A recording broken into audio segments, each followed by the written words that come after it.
በስመ አብ ወወልድ ወመንፈስ ቅዱስ አሐዱ አምላክ አሜን። ዝተፈተኹም ህዝበ ክርስቲያን ምእመናን ንህፃናት ደቁኹም ናይ ሃይማኖት ስነ ምግባር ክንመሃሩ ክፈልጡን ፈሊጦምን ኣብ ግብሪ ብምውዓሎም ተኻፈልቲ ዓሰረ ቅዱሳን ወለዶም ምእንቲ ክኾኑ ናብ ቤተ ክርስቲያን ክትመፁ ከለኹም ሒዝኩሞም ውጡ።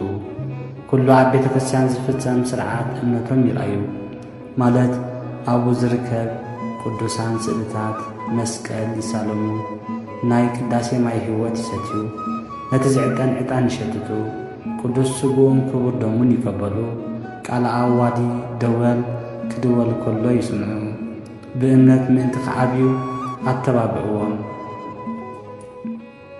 ናብ ቤት ትምህርቲ ሰንበት ይኺዱ። ካህኖም መን ከም ዝኾነ ቤተ ክርስቲያኖም እንታይ ከም ዝኾነት ኣብ ውሽጣ እንታይ ከም ዝፍጸመላ የጽንዑ ይመሃሩ ድማ ጠሪቀ መበለት ወይ መክፈልቲ የብጽሑ። ንበባእ ዝበልኩሞ ገንዘብ ኣብ ሙዳይ ምጽዋት ከንብሩ ሃብዎም። ንድኻ ዝትኮብ ምእንቲ ክፈልጡ ባዕሎም ክህቡ ኣለድዎም። ናይ ቅዱሳን ኣቦታት ዓሰር ነቢያት ሓዋርያት ሰማዕታት ጻድቃን ንገርዎም። ትምህርቲ ክበሃል ከሎ ንዓና ካልእ ይመስለና ኮይኑ እምበር እቲ ዝግባእና ትምህርትስ ክቡራት ወለድና ኣቐዲሞም ብዘይሓስስ ዘይበርስን መልክዕ ገይሮም ሰሪዖም ኣቐሚጦምልና እዮም።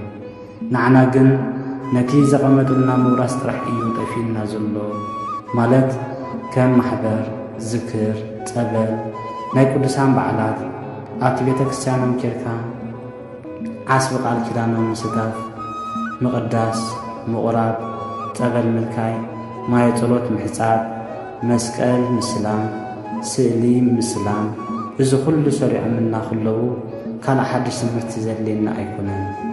ንምካሕ ዝግባእ እንተዝኸውንሲ ንሕና ተዋህዶ ኦርቶዶክሳውያን ክንምካሕ ዝግባእና ህዝቢ ኢና።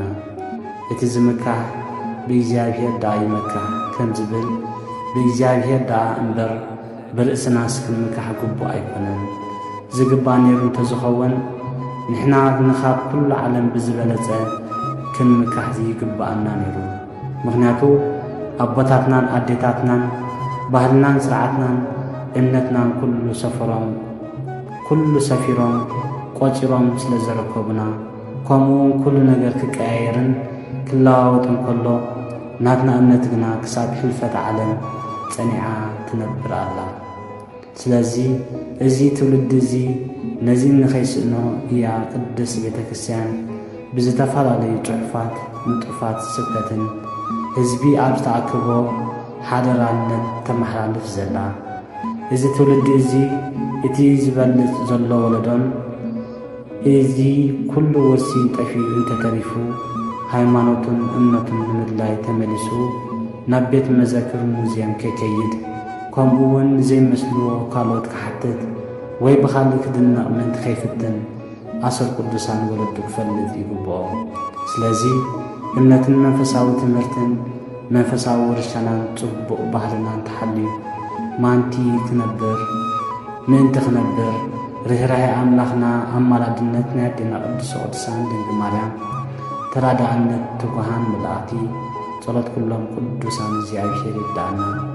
ኣላዒሉ ዘጀመረና ኣጀሚሩ ዘፈጸመና ልዑል እግዚኣብሔር ክብርን ምስጋና ንዑ ይኹን።